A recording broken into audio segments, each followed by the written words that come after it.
کہانی میں آگے بڑھنے سے پہلے چینل کو سبسکرائب اور ویڈیو کو لائک کر دیں۔ جزاک اللہ۔ ایک زمانے میں ایلٹوریا کی خوشحال سلطنت میں سلمان اور عماد نام کے دو نوجوان شہزادے رہتے تھے۔ وہ پڑوسی تختوں کے وارث تھے، لیکن ان کا رشتہ لڑائی اور جھگڑے کے سوا کچھ بھی نہ تھا۔ دونوں شہزادے برسوں پرانی دشمنی اور غلط فہمیوں کی وجہ سے ایک دوسرے کو ناپسند کرتے ہوئے بڑے ہوئے۔ سلمان ان دونوں میں بڑا تھا۔ سخت مزاج اور فرض شناسی کی شدید احساس کے ساتھ وہ اپنی تصوراتی سوچ اور قائدانہ صلاحیتوں کے لیے مشہور تھا۔ دوسری طرف عماد کرشماتی اور بہادر تھا، ہمیشہ سنسنی کی تلاش میں رہتا تھا اور حدود کو آگے بڑھاتا تھا۔ ان کی متضاد شخصیات اور ان کے والد کی منظوری کے لیے مسابقت نے انا کے مسلسل تصادم کا باعث بنا۔ ان کے درمیان کشیدگی واضح تھی، نہ صرف محل کی دیواروں کے اندر بلکہ پوری مملکت میں محسوس کی جاتی تھی۔ ایلٹوریا کے شہری مستقبل کے دو ممکنہ حکمرانوں کے درمیان دراز سے واقف تھے، اور اس نے زمین کے مستقبل پر غیر یقینی صورتحال کا سایہ ڈال دیا۔ سلمان کے والد شاہ راشد اور عماد کے والد شاہ ادریس نے کئی بار اپنی تنازعات میں ثالثی کی کوششیں کی، لیکن کوئی فائدہ نہیں ہوا۔ ایک بدقسمت دن ایک قاصد خوفناک خبر لے کر پہنچا۔ ایک پڑوسی ریاست مریڈیا نے ایلٹوریا پر اچانک حملہ کر دیا تھا۔ بادشاہی دفاع کو روک دیا گیا اور افراتفری پھیل گئی۔ سلمان اور عماد نے اپنے اختلافات کے باوجود صورتحال کی سنگینی کو بھانپ لیا۔ وہ سمجھتے تھے کہ مشترکہ دشمنی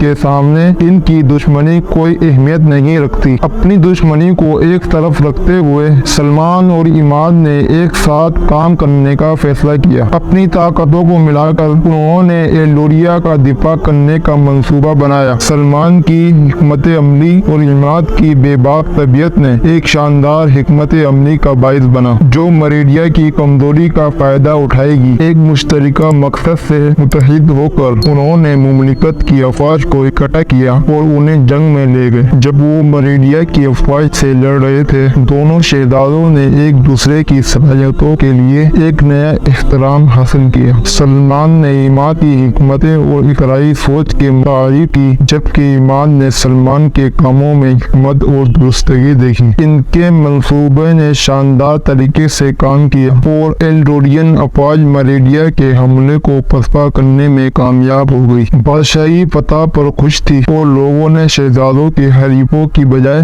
اتحادیوں کے طور پر لڑتے دیکھا۔ میدان جنگ میں سلمان اور عماد کے درمیان جو رشتہ قائم ہوا تھا، وہ ان کے تعلقات میں ایک اہم موڑ تھا۔ جنگ کے بعد شہزادے اپنی سلطنت کو مضبوط کرنے کے لیے تکمیلی صلاحیتوں کا استعمال کرتے ہوئے تعاون کرتے رہے۔ انہوں نے اپنے لوگوں کی زندگیوں کو بہتر بنانے کے لیے بنیادی ڈھانچے کے منصوبے سے لے کر تعلیمی اصلاحات تک مختلف اقدامات پر کام کیا۔ ایلٹوریا کے شہریوں نے نہ صرف طبیعت میں حکمرانوں کے طور پر نہیں، بلکہ ایسے لیڈروں کے طور پر دیکھنا شروع کیا جو ذاتی اختلافات کو زیادہ سے زیادہ بھلائی کے لیے ایک طرف رکھنے کے لیے تیار تھے۔ وقت کے ساتھ ساتھ عماد اور سلمان کی دوستی گہری ہوتی گئی۔ انہوں نے ایک دوسرے پر اعتماد کیا اور ان خوبیوں کی تعریف کرنا سیکھا جنہوں نے انہیں ایک دوسرے کے بارے میں کبھی ناراض کیا تھا۔ محل کا عملہ جنہوں نے ان کی دشمنی دیکھی تھی، اس تبدیلی پر حیران رہ گئے۔ دونوں شہزادوں کے درمیان دوستی ایک متاثر کن کہانی بن گئی جو پوری مملکت میں پھیل گئی۔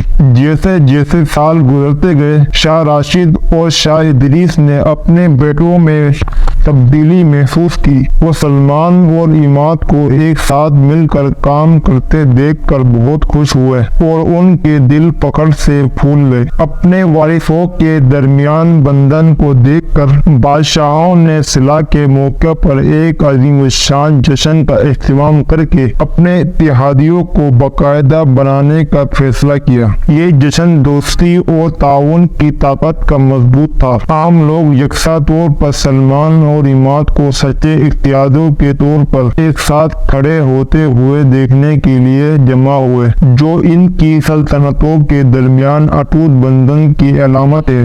دونوں شہزادے ہجوم کے سامنے کھڑے ہوئے اور دشمنی سے دوستی تک کا اپنا سفر شیئر کیا، اپنی کہانی سے سب کو متاثر کیا۔ اس دن سے آگے ان لوریہ نے سلمان اور اماد کی مشترکہ قیادت میں ترقی کی۔ ان کا دور خوشحالی، جدت اور اتحاد سے نشان زد تھا، اور ان کی مثال بن گئی کہ جب لوگ مل کر کام کرتے ہیں تو کیا حاصل کیا جا سکتا ہے۔ یا ان کی اختلافات ہوں اور اس طرح دو شہزادوں کی کہانی جو کبھی ایک دوسرے کو حقیر سمجھتے تھے لیکن دور دور تک سب سے قریبی دوست بن گئے۔ اس نے ایک یاد دہانی کے طور پر کام کیا کہ گہری تنازعات کو اپنی افہام و تفہیم، تعاون اور مشترکہ مقصد کے ذریعے حل کیا جا سکتا ہے۔ سلمان اور اماد کی وراثت نسل در نسل زندہ رہی۔ تو ہاں دوستو، کیسی لگی آپ کو آج کی کہانی؟ اگر آپ کو یہ کہانی پسند آئی ہو تو چینل کو سبسکرائب اور ویڈیو کو لائک کرنا نہ بھولیں۔ السلام علیکم۔